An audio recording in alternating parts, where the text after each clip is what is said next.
Hello, so today I'm going to be talking about my first solo flight. Um, I'm going to share this thrilling experience that I had. When you start flight training, your first, the first step that the first fruit of your labor that you see is your first solo flight. For many, that's, the point where, you know, I'm making it, in my flight training. It was a normal day out there in Chino Airport. I did my normal pre-flight inspection of the plane. I made sure it was compliant with all the FARs and that it was in flight, airworthy condition.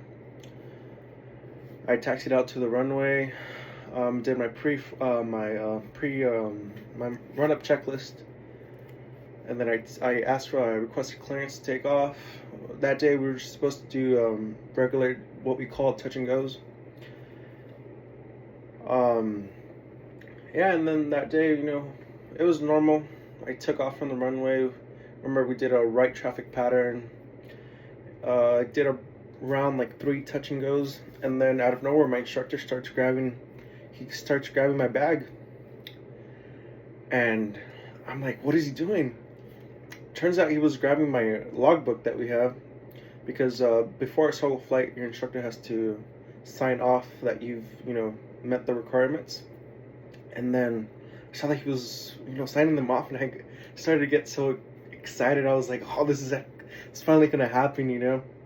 I'm actually gonna get to fly by myself. And then I remember I was about to land, third, fourth time around, and he was like, you know what? Take me to there's a little restaurant. Take me to the restaurant, drop me off, and you're gonna go solo today. I was like, oh, okay. I got so excited. I got so pumped. I did a full stop. I taxied over to the restaurant, dropped them off, taxied right back, did my run-up checklist. I was so nervous. So I don't want to mess this up.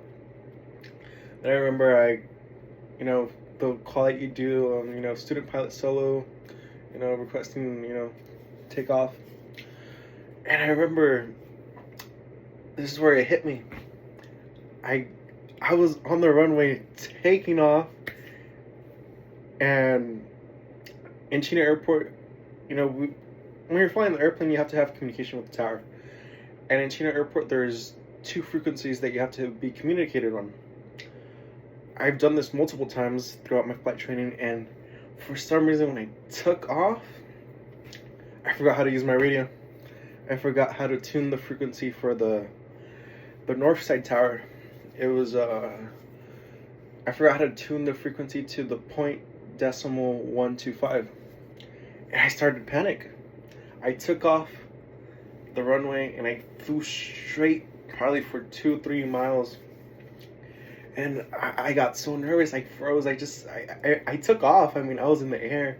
Everything else was fine. I was just panicking. I was doubting myself. I was like, whoa, this is really happening. And the tower was telling me, contact the north side tower. And I was like, how did I do that? I started panicking. And then I thought I couldn't do it. I thought I couldn't fly. I thought I wasn't cut out for this. It was just a short minutes of me just doubting myself. And then I was like, you know what? Let's go back to my training. Like, whenever I doubt, I still had the frequency that I took off with. So I just called them up on the tower, and I was like, hey, this is my first solo flight. I'm nervous. I forgot how to tune the frequency I'm having. I said I had radio trouble. I forgot to tune the other frequency, and they worked with me. They were like, you got this, just stay on this frequency and just fly around. They told me to fly around the airport, so I started flying around, and it was just beautiful. And that's just the experience that I wanted to share with you guys. Just conquer your dreams, conquer your fears. At the end of the day, it's going to be worth it.